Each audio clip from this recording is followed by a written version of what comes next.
रजत जयंती वर्षोत्सव के बाद मुख्यमंत्री धामी ने तेज किया जनसंवाद। सीएम धामी ने जनता मिलन कार्यक्रम में सुनी जन समस्याएं, अधिकारियों को फीडबैक व्यवस्था सुदृढ़ करने के दिए निर्देश।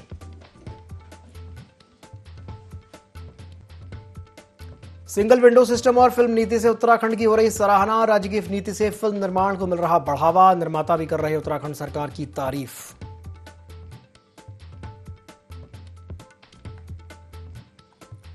दिल्ली बम ब्लास्ट के बाद उत्तराखंड में भी हाई अलर्ट। नारसन बॉर्डर पर गाड़ियों को रोककर की जा रही checking. UP Uttarakhand link road पर भी पुलिस का पहरा।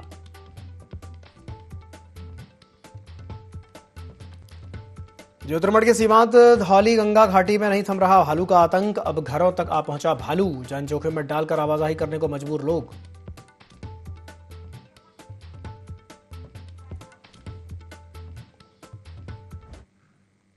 नमस्कार, ND24 में आप सभी का स्वागत है। मैं हूं आपके साथ दिव्यांशु जोशी। तो हेडलाइंस के बाद अब रुक करते हैं खबरों की ओर। उत्तराखंड में सिंगल विंडो सिस्टम और सरकार की फिल्म नीति से काफी सराहना हो रही है। स्थानीय निर्माताओं के साथ साथ बाहर के निर्माता भी उत्तराखंड की ओर रुख कर रहे हैं। इससे उत्तराखंड को मोस्ट फिल्म फ्रेंडली स्टेट का दर्जा मिल रहा है। उत्तराखंड में सिंगल विंडो सिस्टम और सरकार की फिल्म नीति से राज्य में फिल्म निर्माण को बढ़ावा मिल रहा है।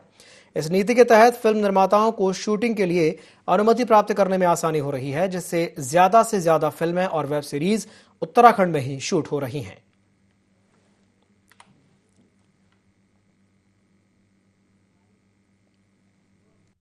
फिल्म नीति बनने से हमारे जो स्थानीय फिल्म निर्माता है उनको भी प्रोत्साहन मिला है। साथ ही जो बाहर के हमारे निर्माता हैं उनके लिए भी हमने जो सिंगल विंडो सिस्टम क्लियरेंस की व्यवस्था की है, उनको परमिशन देने की व्यवस्था की है, उसको भी बहुत सराहा जा रहा है। इसलिए हमको मोस्ट फिल्म फ्रेंडली अवार्ड के रूप में भारत सरकार ने सम्मानित भी। अगली खबर देहरादून से है, जहां प्रधानमंत्री नरेंद्र मोदी की उपस्थिति में भारतीय विमानपत्तन प्राधिकरण और उत्तराखंड सरकार के बीच पिथौरागढ़ स्थित नैनी सैनी हवाई अड्डे के अधिग्रहण के लिए MOU पर हस्ताक्षर किए गए। यह ऐतिहासिक समझौता उत्तराखंड के पर्वतीय अंचल में सुगम, सुरक्षित और टिकाऊ हवाई संपर्क की दिशा में एक महत्वपूर्ण कदम है। नैनी सैनी हवाई अड्डे का कुल क्षेत्रफल लगभग 70 एकड़ का है, जहां का टर्मिनस भवन व्यस्त समय में 40 यात्रियों को सेवा प्रदान करने में सक्षम है।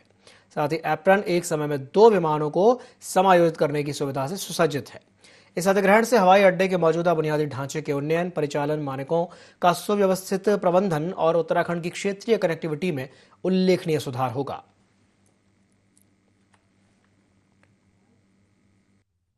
सैनी हवाई अड्डा हो, चाहे हमारा गौचर की हवाई पट्टी हो या हमारा जिन्याली सौड़ का हवाई पट्टी हो, इन सभी पट्टियों को चलाने के लिए काम कर रहे हैं। और मैंने भारत सरकार के माननीय मंत्री राम मोहन नायडू जी से भेंट करी थी।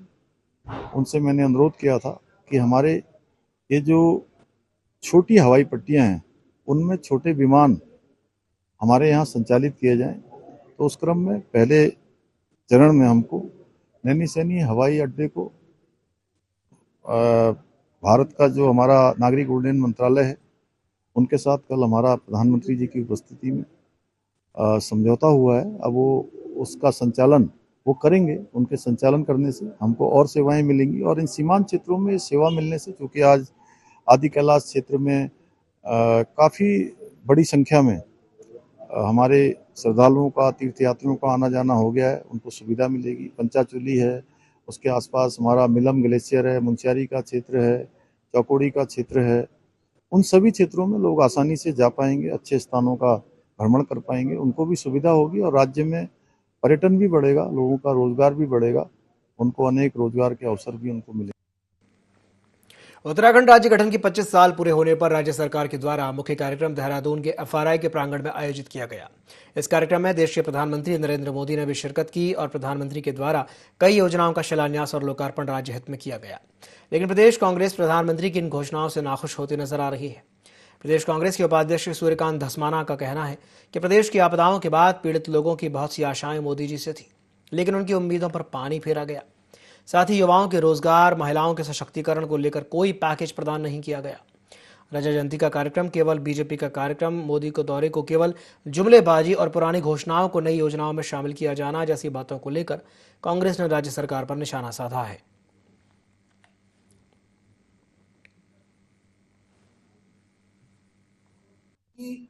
आज के पवित्र दिन जब हम राज्य स्थापना का एक ऐसा अवसर जिसमें रजत जयंती मना रहे हैं, उसमें भी राज्य की सरकार या तो गुमराह कर रही है प्रधानमंत्री को।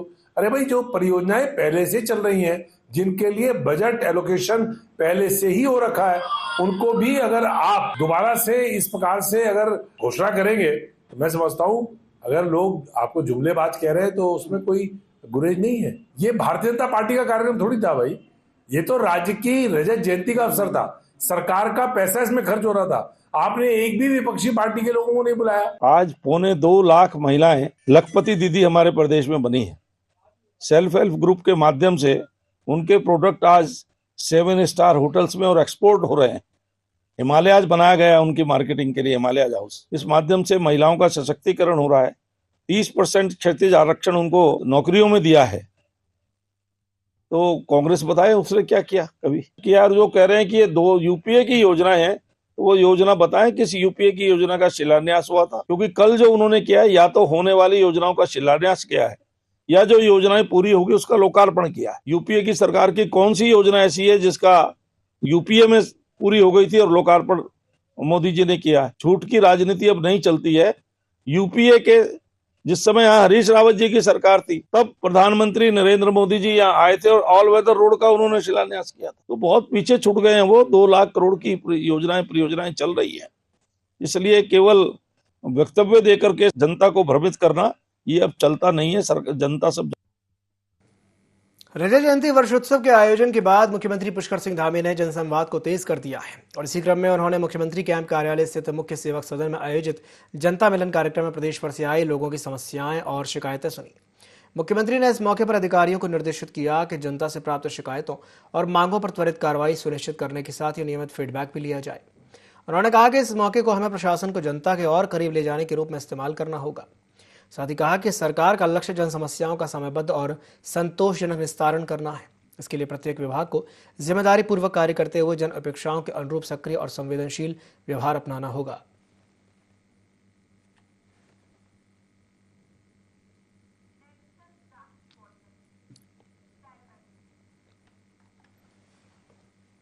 ज्योतिर्मठ प्रखंड की सीमांत नीति मलारी वैली में अब पर्यटक व्हाइट वाटर राफ्टिंग और कायाकिंग के रोमांच का आनंद ले सकेंगे। ज्योतिर्मठ से लगभग 26 किलोमीटर दूर बसे सुराही थोटा से लाता गांव के बीच धौली गंगा नदी में राफ्टिंग और कायाकिंग का सफल ट्रायल किया गया। धौली गंगा की लहरों पर रंग बिरंगी राफ्ट और कायाक को हिलोरे खाते देखकर सीमांत गांव के ग्रामीणों में खासा उत्साह देखने को मिला। सूत्रों के मुताबिक उत्तराखंड पर्यटन विभाग इस क्षेत्र में नियमानुसार राफ्टिंग संचालन के लिए लाइसेंस जारी करने की प्रक्रिया में है, जिससे यहां एडवेंचर टूरिज्म को एक नया आयाम मिलेगा। इस पहल से न केवल नीति मलारी वैली में पर्यटन को बढ़ावा मिलेगा, बल्कि स्थानीय युवाओं के लिए रोजगार के नए अवसर भी खोलेंगे। आने वाले समय में क्षेत्र एडवेंचर प्रेमियों के लिए एक नया आकर्षण का केंद्र बन सकता है।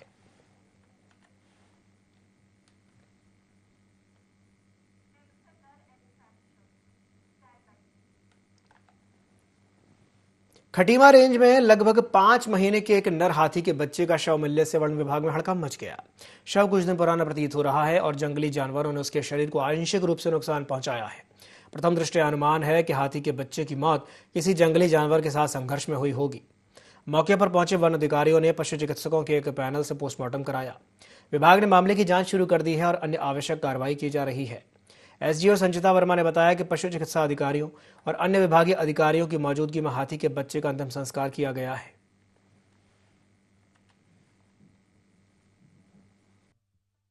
के पैनल के द्वारा, पशु चिकित्सा अधिकारियों के पैनल के द्वारा उसका पोस्टमार्टम करवाया गया, जिसमें यह पता चला कि प्रथम दृष्टया देखने पर उसकी जो उम्र है वो लगभग 5 माह की प्रतीत होती है और उसकी जो मृत्यु है संभावित यह है कि उसकी मृत्यु वन्य जीवों के हमले के कारण हुई है। लंबे इंतजार के बाद लोहाघाट उप जिला चिकित्सालय में 3 साल के अंतराल के बाद बाल रोग विशेषज्ञ डॉक्टर ज्ञान प्रकाश की तैनाती हो गई है। डॉक्टर की नियुक्ति से क्षेत्र के लोगों को बड़ी राहत मिली है, क्योंकि अब बच्चों और नवजातों का इलाज स्थानीय स्तर पर ही संभव हो सकेगा। डॉक्टर ज्ञान प्रकाश ने कहा कि उनकी प्राथमिकता यही रहेगी कि किसी भी बच्चे या नवजात को बाहर रेफर न करना पड़े और उन्हें यही गुणवत्तापूर्ण उपचार मिल सके। उन्होंने बताया कि मौसम परिवर्तन के चलते इन दिनों बच्चों में बुखार, खांसी और सर्दी जुकाम की शिकायतें बढ़ गई हैं। साथ ही उन्होंने अभिभावकों से भी अपील की है कि बिना सलाह के दवाई ना दें और 5 साल से कम उम्र के बच्चों को कफ सिरप किसी भी हालत में ना दें। डॉक्टर ज्ञान प्रकाश ने सीएमओ चंपावत और लोहाघाट क्षेत्र की जनता का सहयोग के लिए आभार जताया। तो वहीं चिकित्सा अधीक्षक डॉक्टर विराज राठी ने कहा कि बाल रोग विशेषज्ञ की तैनाती से अस्पताल की स्वास्थ्य व्यवस्था को और मजबूती मिली है।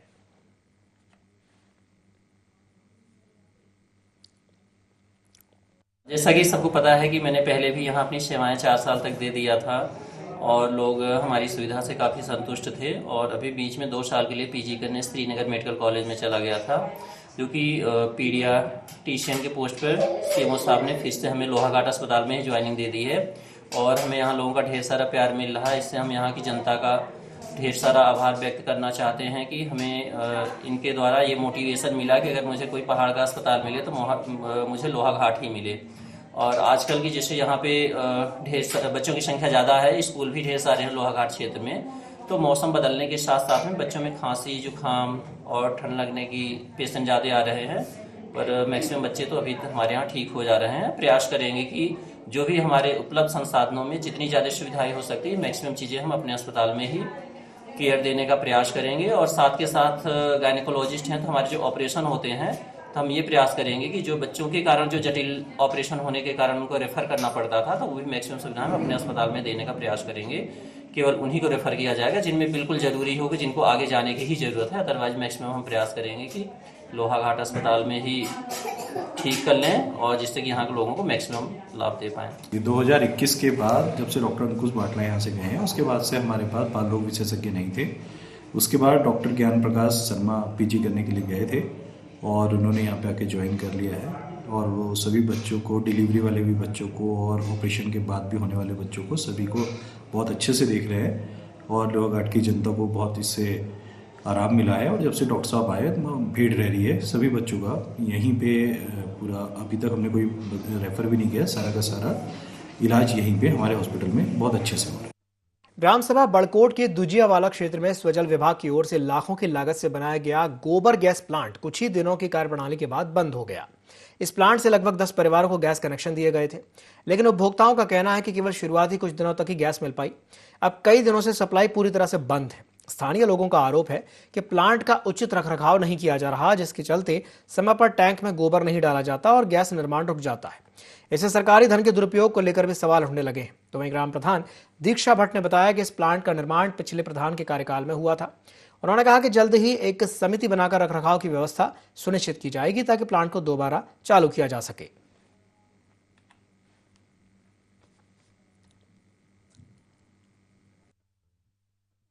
गोबर गैस को साल भर हो गया है, 1 साल तो ही गया, पर लेकिन ये बहुत कम चलता है। अभी जब कनेक्शन वो ये हुआ था, अभी चुनाव के बाद अब चलाइए, मतलब हो गए 2-3 महीने से जल रही है। बस कभी जलता है कभी नहीं जलता है। वजह यही होगा कि क्या पता गोबर नहीं डालता, उसमें क्या दिक्कत है, वो तो प्रधान ही जानते हैं।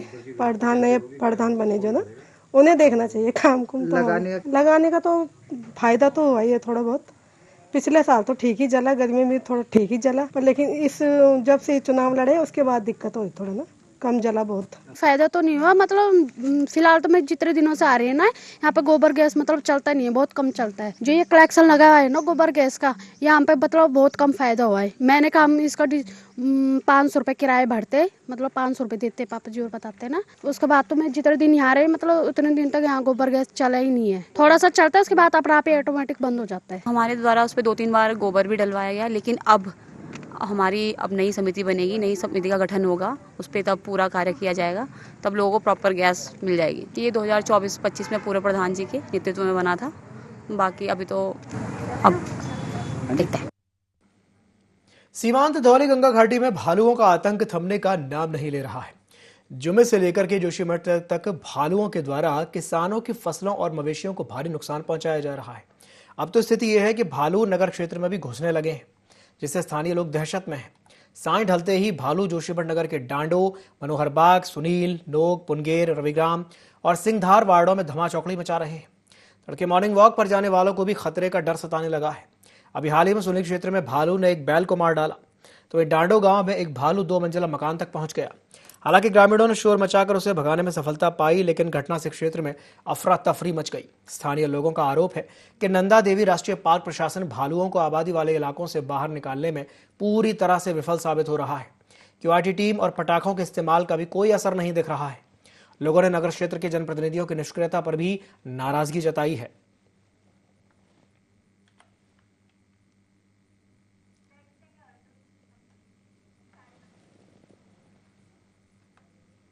जनपद के युवा संगीतकार अर्जुन गढ़िया ने मंडल सेरा बागेश्वर में कम खर्च पर एक संगीत विद्यालय शुरू करने का संकल्प लिया है। उनका उद्देश्य है कि पहाड़ के उन प्रतिभाशाली युवाओं को मंच देना जिनके पास हुनर तो है पर अवसरों की कमी है। टी सीरीज कंपनी में काम करने के बाद अर्जुन अब अपने गांव लौटकर संगीत और पहाड़ी संस्कृति को एक नई दिशा देने में जुटे हैं। मीडिया से बातचीत में अर्जुन गढ़िया ने कहा कि उनका सपना है कि पहाड़ के बच्चे अपने गीत, अपनी भाषा और अपने सुरों से दुनिया तक पहुंचे।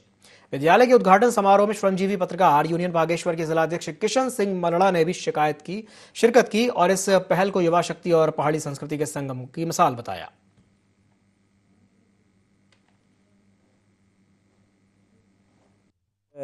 प्रयास किया है Arjun music stage work academy और मैं टी सीरीज से सीखा हुआ हूँ और 14 सालों से मैं संगीत विधा में अभी काम कर रहा हूँ और मेनली मेरा जो सपना था कि गरीबों को और एक कम बजट में या कम फीस में पढ़ाने का ये था, क्योंकि मैं भी एक मध्यम वर्गीय परिवार से आता हूँ और कम फीस में इसलिए क्योंकि बच्चे अफोर्ड नहीं कर पाते, लेकिन उनके अंदर आर्ट होती है पर वो फीस अफोर्ड नहीं कर पाते। उसी के लिए हमने एक एकेडमी का आयोजन किया है यहाँ पर। बड़े हर्ष का विषय है कि आज मंडल सेरा भागीरथी के अंतर्गत अर्जुन संगीत विद्यालय का श्री अर्जुन गढ़िया जी द्वारा शुभारंभ भी किया गया है, जो बिल्कुल एक युवा साथी हैं और 80 सर्टिफिकेटधारी।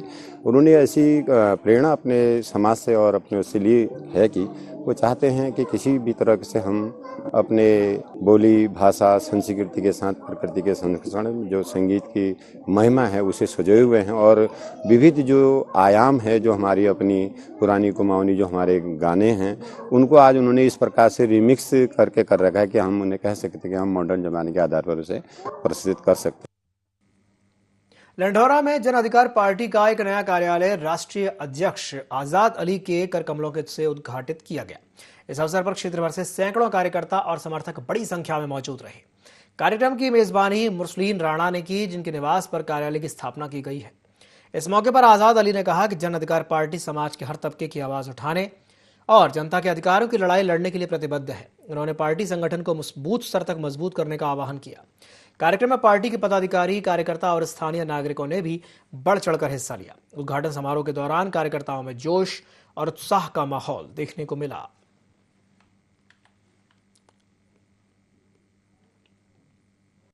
जितनी भी पार्टी मौजूद है, सब ने जो है ना हमारा वोट लेने का काम किया।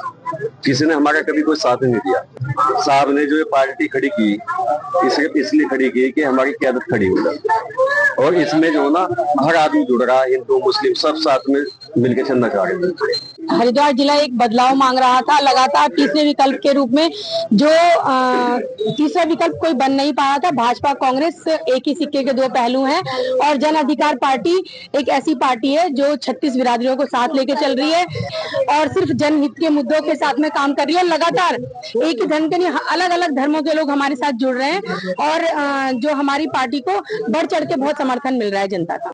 जो हमारे राष्ट्रीय अध्यक्ष जी हमारे उत्तराखंड में जो हरिद्वार जिले में मेहनत कर रहे हैं, तो आप खुद एक पत्रकार बिंदु हो, वो कोई भी एक भी अगर विधायक या कोई भी MP या इतनी मेहनत कर रहा हो, क्योंकि उन्होंने एक लीडरशिप खड़ी कर दी, सबका साथ सबका विकास। और जन अधिकार पार्टी 2027 में एक बहुत बड़ा बदलाव करने जा रही है तीसरे पार्टी के रूप में। ये साफ संदेश है कि जिला हरिद्वार में इस बार बदलाव है और जिला हरिद्वार में नहीं पूरे प्रदेश में बदलाव है और बदलाव तो कहीं ना कहीं पूरा देश मांग रहा है, क्योंकि आज की मौजूदा राजनीति ने लोगों को ऐसे हाशिए पे लाके खड़ा कर दिया। चाहे वो किसान हो, चाहे वो आमजन हो, चाहे क्षेत्र के विकास की बात हो, चाहे महिला सुरक्षा की बात हो, चाहे करप्शन की बात हो, कोई करने को तैयार नहीं है। सिर्फ और सिर्फ अपने व्यक्तिगत हितों को पूरा करने का कार्य चल रहा है। चाहते थे कि कोई इन दोनों पार्टियों से हट के कोई एक अच्छा विकल्प आए, तो निश्चित तौर पर 2027 में आपको पूरे तरीके से एक अलग ही परिवर्तन। प्रधानमंत्री नरेंद्र मोदी की देहरादून यात्रा के दौरान उत्तराखंड सरकार और एयरपोर्ट अथॉरिटी ऑफ इंडिया के बीच एक MOU साइन हुआ, जिसके तहत नैनी सैनी एयरपोर्ट अब एयरपोर्ट अथॉरिटी ऑफ इंडिया को सौंप दिया गया है। अब एयरपोर्ट का संचालन, रखरखाव और विस्तार की सभी जिम्मेदारियां अथॉरिटी के पास रहेंगी। जिलाधिकारी आशीष भटगाई ने कहा कि इससे एयरपोर्ट की सुविधाएं, मेंटेनेंस और बजट प्रबंधन में तेजी आएगी। साथ ही विस्तार कार्य भी कुशलता से पूरा होगा।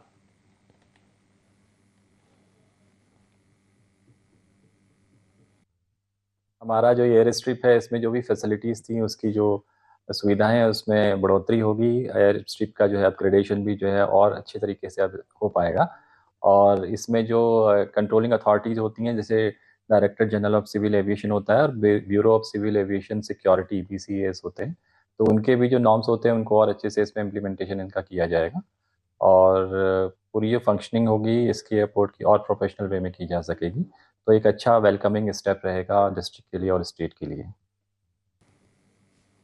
मुख्यमंत्री पुष्कर सिंह धामी ने दिल्ली में हुए विस्फोट को अत्यंत दुखद और चिंता का विषय बताया है। उन्होंने इस घटना में हताहत और घायल लोगों के प्रति गहरी संवेदना व्यक्त की। मुख्यमंत्री ने राज्य के पुलिस महानिदेशक को राज्य भर में हाई अलर्ट रहने के निर्देश दिए हैं। उन्होंने कहा कि सीमाओं पर विशेष निगरानी, भीड़भाड़ वाले क्षेत्रों में सुरक्षा सख्त करने और हर संदिग्ध गतिविधि पर पैनी नजर रखने की जरूरत है। मुख्यमंत्री ने स्पष्ट किया कि जनता की सुरक्षा राज्य सरकार की सर्वोच्च प्राथमिकता है और किसी भी स्तर पर लापरवाही बर्दाश्त नहीं की जाएगी।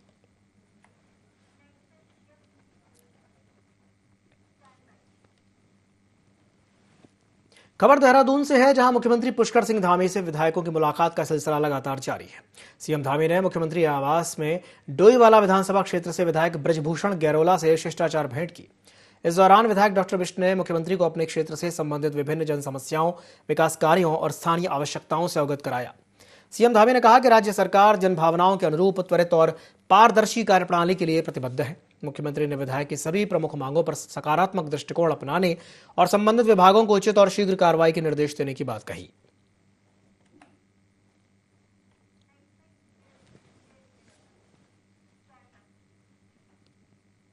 मुख्यमंत्री पुष्कर सिंह धामी के नेतृत्व में Uttarakhand civil aviation department authority ने राज्य गठन के 25 साल पूरे होने के उपलक्ष्य में एक भव्य ड्रोन लाइट शो का आयोजन किया। 300 से ज्यादा मेक इन इंडिया ड्रोन ने आकाश में देवभूमि उत्तराखंड, भगवान शिव से मां गंगा का अवतरण, केदारनाथ बद्रीनाथ धाम, त्रिशूल, डमरू और हिमालयन मोनाल जैसे मनमोहक दृश्य रचे। इस शो ने उत्तराखंड की संस्कृति, अध्यात्म और नवाचारपूर्ण तकनीक का शानदार संगम प्रस्तुत किया।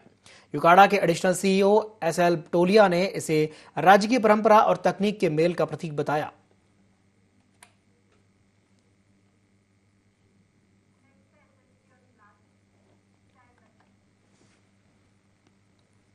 दिल्ली में कार विस्फोट की घटना के बाद उत्तराखंड पुलिस महानिदेशक के निर्देशों पर SSP देहरादून ने दून पुलिस को हाई अलर्ट पर रखा है और सघन चेकिंग अभियान चलाने के निर्देश दिए हैं।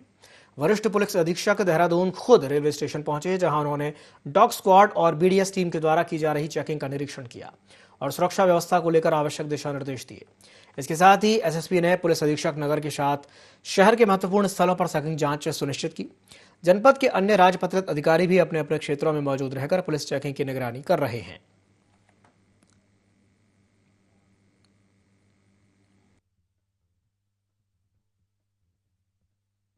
आज की घटना हुई उसको देखते हुए उत्तराखंड में भी माननीय महोदय द्वारा भी सभी को निर्देश जारी किए गए हैं। सभी जनपदों में भी खासकर ऐसे स्थान जहाँ पर भीड़भाड़ के स्थान हो, ट्रेन हो, बस स्टैंड हो या मॉल्स है, इस तरह की चीज़ों की तो सभी अधिकारियों को निर्देशों क्रम में चेकिंग लगाई गई है। हमारा जो BD स्क्वाड है इनको भी लगाया गया है, चाहे डॉग स्निपर डॉग्स हैं उनको भी लगाया गया है और ये चेकिंग निरंतर जो आगे अगर कोई इनपुट प्राप्त होगा तो उसके हिसाब से भी की जाएगी।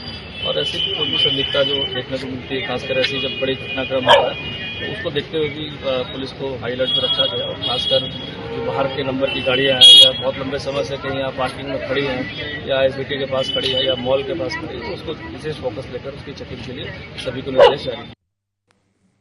इसी के साथ बुलेटिन में फिलहाल के लिए इतना ही। दीजिए इजाजत। नमस्कार।